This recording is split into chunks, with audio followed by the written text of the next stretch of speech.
बच्चों, आइए हम आज कक्षा 6 का पाठ 1 है विज्ञान में दैनिक जीवन में विज्ञान।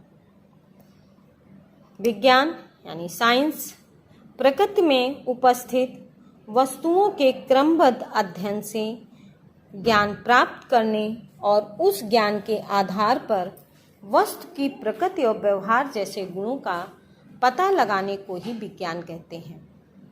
विज्ञान 2 शब्दों से मिलकर बना है, विधन ज्ञान यानी विशेष ज्ञान। आपके पाठ में एक लड़की है जो अपनी माँ से कई तरह के प्रश्न पूछती है।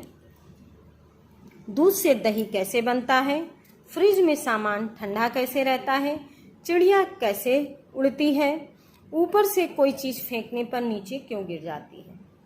माँ इन सवालों के जवाब नहीं जानती है और बच्चे से कहती शिक्षिका से पूछ लेना। दूसरे दिन वह शिक्षिका से उन्हीं प्रश्नों को दोहराती है और उत्सुकता के कारण ही वो और भी कई तरह के सवाल मैडम से पूछती है। मैडम ने कहा, ठीक है, लेकिन विज्ञान कैसे इन सवालों का उत्तर देता है।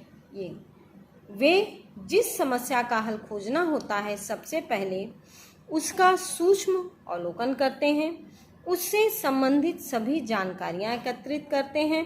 एकत्रित जानकारी के द्वारा अपने उत्तर के बारे में कल्पना करते हैं। इस तरह किसी सिद्धांत की रचना की जाती है और सिद्धांत की रचना ही सवाल का सबसे अच्छा समाधान होता है। सिद्धांत की पुष्टि के लिए बार बार प्रयोग करना पड़ता है ताकि यह विश्वास हो जाए कि समस्या का समाधान यही है। ये सब एक वैज्ञानिक करते हैं। शिक्षिका ने कहा, तुम्हारा सवाल है, वस्तुएं हमारी जमीन पर क्यों गिरती हैं। इसके लिए सर आइजैक न्यूटन वैज्ञानिक ने निष्कर्ष निकाला कि पृथ्वी हर वस्तु को गुरुत्वाकर्षण के कारण अपनी तरफ खींचती है, जिसकी वजह से प्रत्येक वस्तु पृथ्वी पर गिरती है। इसमें आपको वैज्ञानिक सर आइजैक न्यूटन का नाम याद रखना है कि वैज्ञानिक सर आइजैक न्यूटन ने ही यह निष्कर्ष निकाला था कि पृथ्वी में एक गुरुत्वाकर्षण शक्ति होती है, जिसके कारण कोई भी वस्तु जब हम ऊपर से फेंकते हैं तो नीचे ही गिरती है। और वैज्ञानिकों के किसी भी निष्कर्ष को निकालने के लिए कई चरण होते हैं। इन चरणों से ही गुजरकर कोई निष्कर्ष निकलता है, जैसे प्रश्न करना, परिकल्पना, परीक्षण, निरीक्षण, अभिलेखन, पुनर्विचार, निष्कर्ष निकालना, नए प्रयोग। ये वैज्ञानिक विधि के चरण हैं जिनके बारे में हमें जानना है। अब आता है दैनिक जीवन में विज्ञान की देन। हमारे दैनिक जीवन में विज्ञान की वजह से कई परिवर्तन आए हैं। इन परिवर्तनों से हमारे कार्य आसान भी हो गए हैं। हम कई काम को जल्दी करने लगे, जैसे कृषि कार्य को शीघ्र करने के लिए ट्रैक्टर या अन्य कृषि यंत्र जैसे थ्रेसर मशीन, हार्वेस्टर आदि। घर बैठे ही देश विदेश की जानकारी के लिए टेलीविज़न, खाना शीघ्र पक जाए इसके लिए गैस का चूल्हा, यातायात के विभिन्न साधनों से कई घंटों की यात्रा कुछ ही समय में तय हो जाती है। पंप तथा नहरें सिंचाई के लिए पर्याप्त मात्रा में पानी उपलब्ध कराती हैं। आज उत्तम बीज, उर्वरक तथा कीटनाशक दवाएं भी उपलब्ध हैं। समाचार पत्र तथा रेडियो द्वारा हमें देश विदेश में हो रही घटनाओं की जानकारी मिलती है। इस प्रकार मनुष्य सदा ही अधिक ज्ञान प्राप्त करने और उसका सही रूप में उपयोग करने में प्रयत्नशील रहा है। अब यदि आप एक चित्र देख रहे हैं तो चित्र के माध्यम से दिखाया गया है दूरसंचार प्रणाली, रेलगाड़ी, बस, कार, ट्रैक्टर, टेलीविज़न और ये सारी चीज़ें आपने अपने घर में या आसपास देखी होगी, ट्रेन से कहीं बाहर जाते होंगे घूमने, ट्रैक्टर आपके खेतों में रहता है, बस से नानी के घर जाते होंगे आप लोग, टेलीविज़न आजकल अधिकतर सबके घर में है।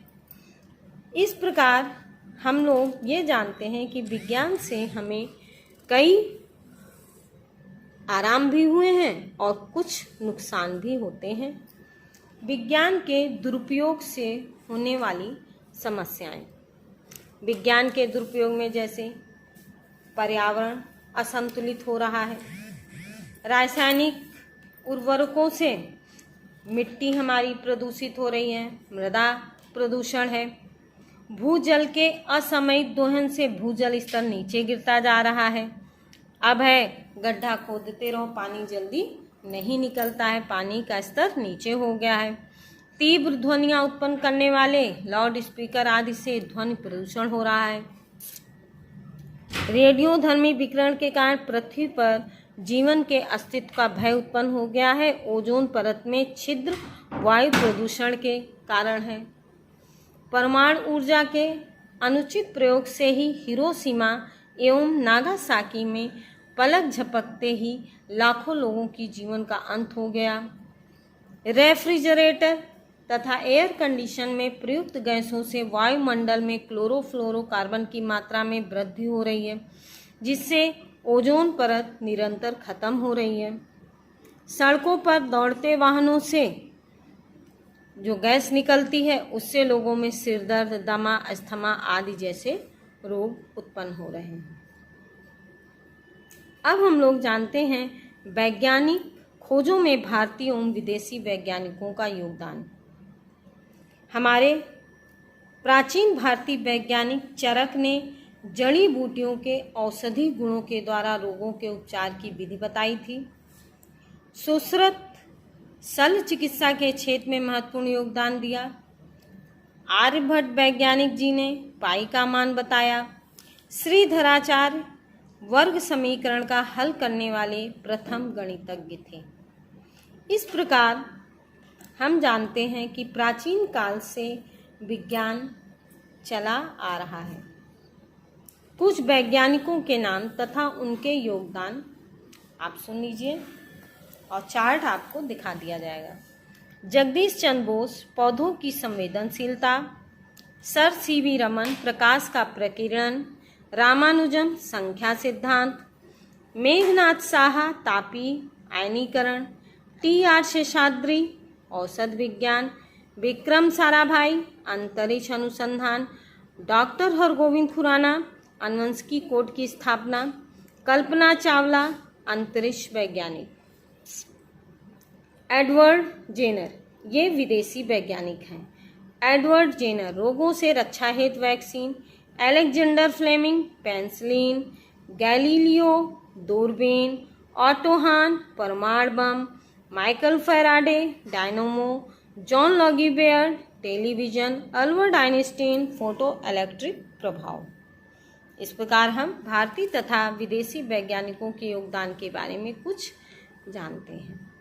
भारतीय अंतरिक्ष अनुसंधान संस्थान यानी इसरो भारत में अंतरिक्ष अन्वेषण तथा अंतरिक्ष प्रौद्योगिकी के विकास एवं इसके अनुप्रयोग का कार्य भारतीय अंतरिक्ष अनुसंधान संस्थान द्वारा किया जाता है, जिसे संक्षेप में इसरो कहते हैं।